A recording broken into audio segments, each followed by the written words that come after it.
एक साखी है, सरगुण की करी सेवा, निर्गुण का करूं ज्ञान, सरगुण निर्गुण से परे तहाँ हमारा ध्यान। आप लोग कई बार सुने होंगे, पुनः इस पर विचार करें। सरगुण की करी सेवा। सदगुरु कबीर कहते हैं कि सगुण की सेवा करो, निर्गुण करी ज्ञान, निर्गुण का ज्ञान करो, ज्ञान प्राप्त करो, और ध्यान सरगुण निर्गुण से परे है, उसका ध्यान करो। पहली बात है सगुण, सरगुण की करी सेवा, सगुण की सेवा करो।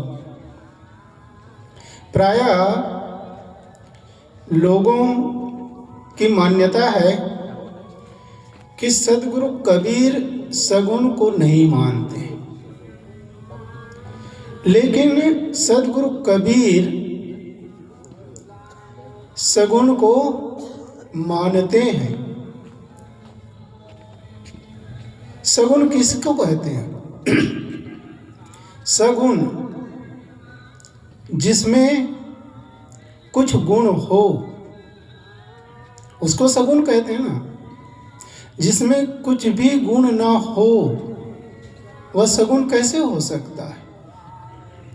साहब कहते हैं सगुण की सेवा करो। लोग पूजा करते हैं, उपासना करते हैं, ध्यान चिंतन करते हैं, जिसको लेकर वह कुछ भी दे नहीं सकता। जिसे हम भगवान या कुछ भी कहें, भगवान मानते हैं, भगवान मानकर जिसकी उपासना करते हैं, पूजा करते हैं, ध्यान चिंतन करते हैं, वह हमें कुछ भी नहीं दे सकते। लेकिन सगुण, सदगुरु कबीर कहते हैं कि सगुण की सेवा, ये प्राणी जगत ही असली सगुण है, उसकी सेवा करो। सगुण माने जिसमें गुण हो। प्राणियों में गुण है, रज सतम, वैसे रज सतम ये प्रकृति जगत में भी है, तीनों गुण, और मनुष्य में भी है, मानसिक जगत में भी ये तीनों गुण पाए जाते हैं। तो सगुण की सेवा करने की बात होती है, जो हमें कुछ दे।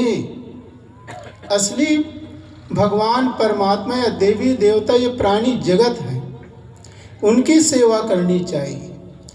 लोग करते क्या हैं कि एक जगदम्बा खड़ा कर दिए और उनकी उपासना करते हैं, सेवा करते हैं, जो हमें कुछ दे नहीं सकता। लेकिन जो असली जगदम्बा है उनकी सेवा कहाँ करते हैं? उनको तो एक गिलास पानी भी देना मुश्किल हो जाता है। इसलिए प्राणियों की से घर में जो बूढ़े माता पिता हैं उनकी सेवा करें। असली जगदम्बा ये माताएं हैं जिन्होंने हमें जन्म दिया और जिन्होंने कुछ पैदा नहीं कर सकता, उनकी उपासना करते। तो असली देवता कौन है? देवी ये माताएं हैं। देवी या देवता जो भी कहें, जो हमें कुछ दे उसे ही देवी देवता, जो कुछ देता है वही तो देवता है। ये देवियां हमें दिया, जन्म दिया, इन्होंने हमें जन्म दिया, 9 महीने तक अपने गर्भ में रखा, कितनी सावधानी पूर्वक हमें पाला पोसा उसका। तो इनकी सेवा करें, बूढ़े माता पिता की सेवा करें, पिता की सेवा करें। पिता क्या देता है? कि पिता कुछ देता है। पिता बच्चों को क्या देता है? पिता जीवन जीने की कला सिखाता है, और अंत में तो अपने संपत्ति का मालिक भी बना देता है। जोड़ जोड़ अपनी संपत्ति का बना दिया बना दिया ना भाई। तो सारी एक एक पैसा जोड़ जोड़ करके हमें पढ़ाता है, लिखाता है और पढ़ा लिखा करके गुणवान भी बना देता है, योग्य बनाता है ये पिता। तो उनकी हम पर कितना ये है उपकार है, बहुत बड़ा उपकार है। लेकिन ऐसे बूढ़े माता पिता की हम सेवा नहीं करते। जड़ मूर्तियों की, पिंडियों की सेवा तो कर लेते हैं, लेकिन ये चलते फिरते प्राणी हैं, माता है, पिता हैं, उनकी सेवा नहीं करते। एक पिता था, उनका एक ही लड़का था।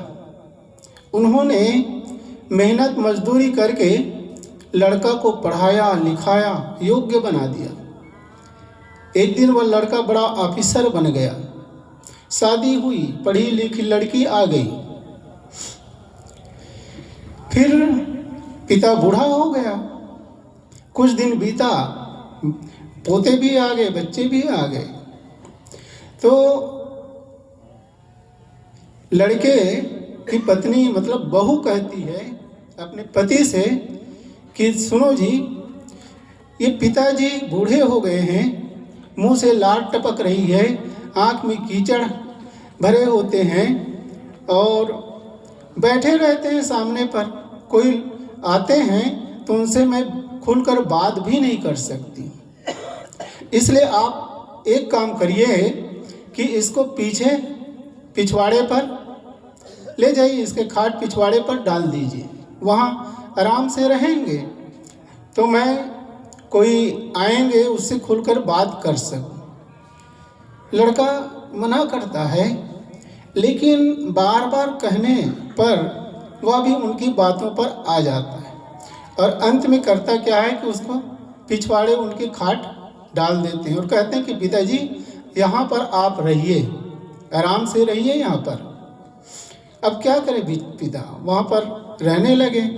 कुछ दिन बीता, फिर कहती है कि सुनो जी, पिताजी के लार थाली पर टपक जाती है और बर्तन मांजने में मुझे घृणा लगती है, इसलिए आप एक काम करिए कि कुम्हार के यहाँ से मिट्टी के बर्तन बनवा करके ले आइए।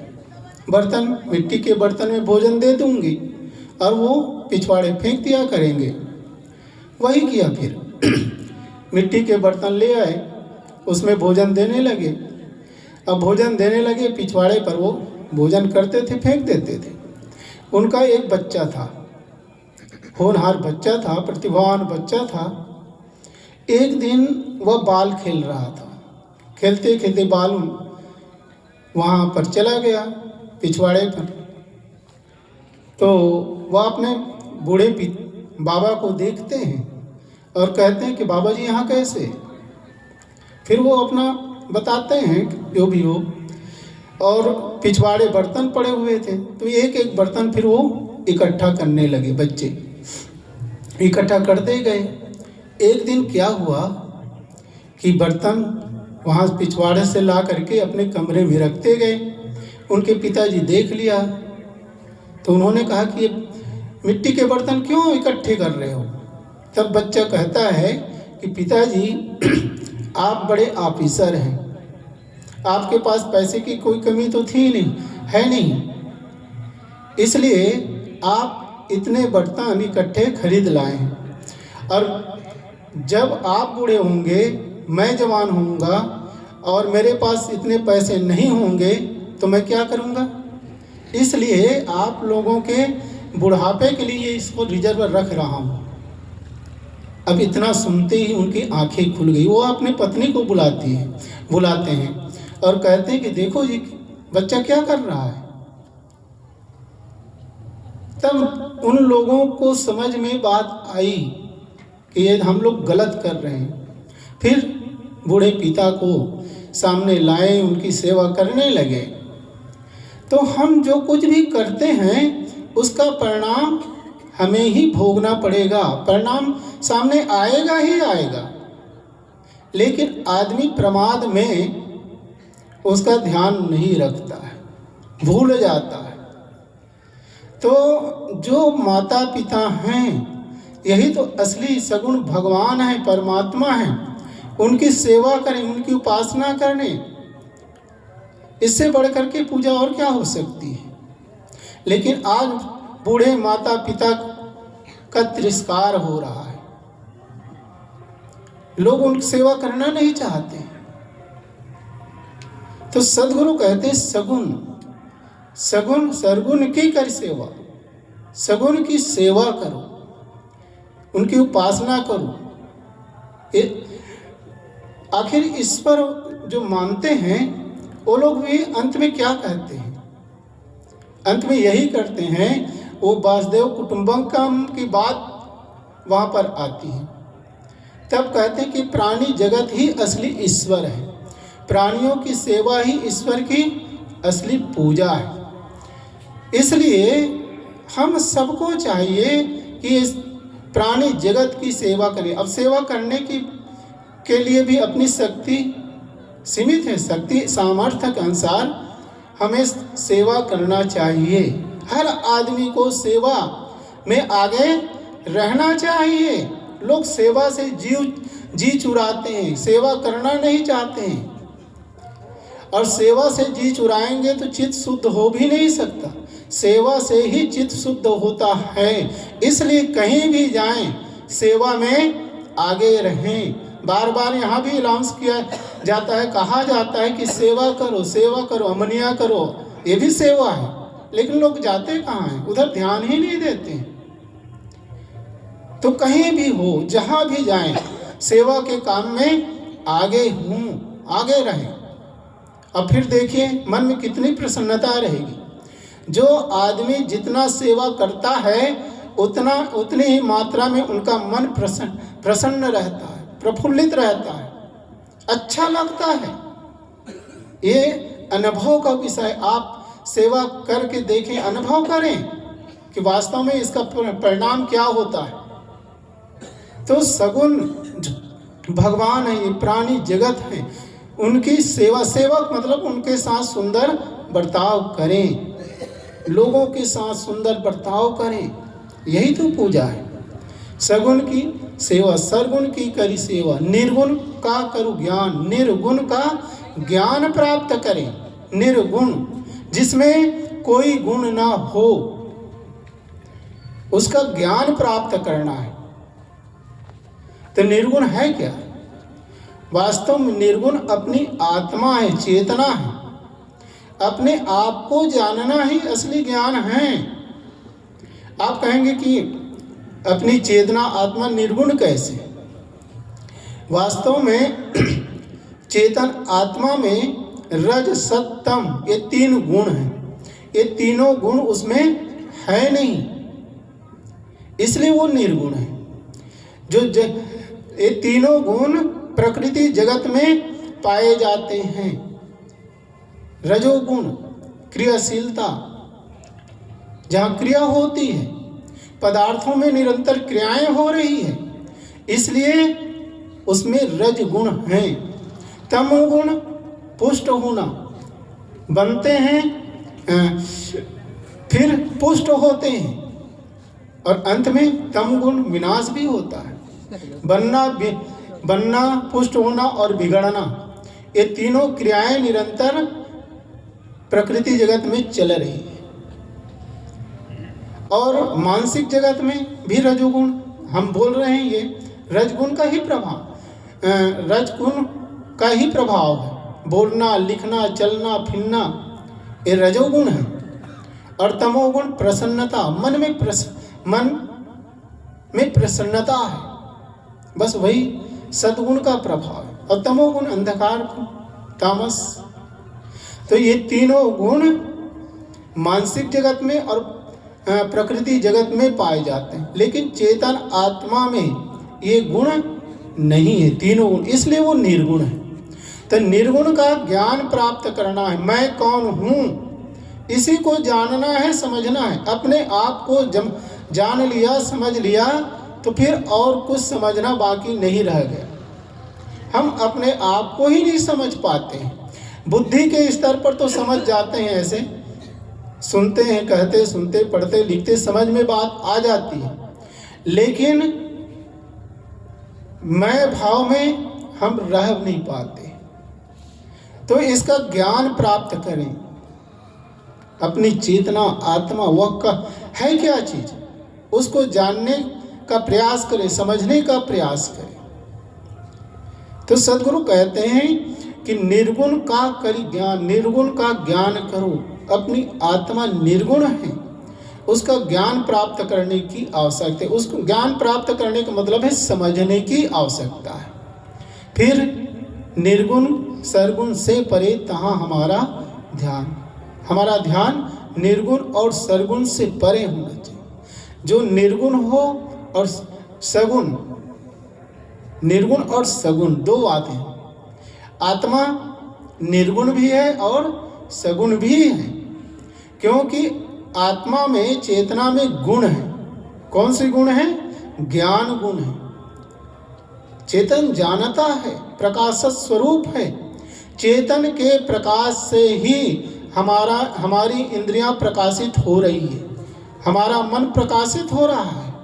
मन चेतन के प्रकाश से ही काम करता है। चेतन का प्रकाश ना मिले तो फिर मन से काम भी नहीं होगा। इसलिए चेतन में गुण है, ज्ञान गुण। जागृत रूपी जीव है, साहब ने कहा है। जीव कैसा है? जागृत रूप है।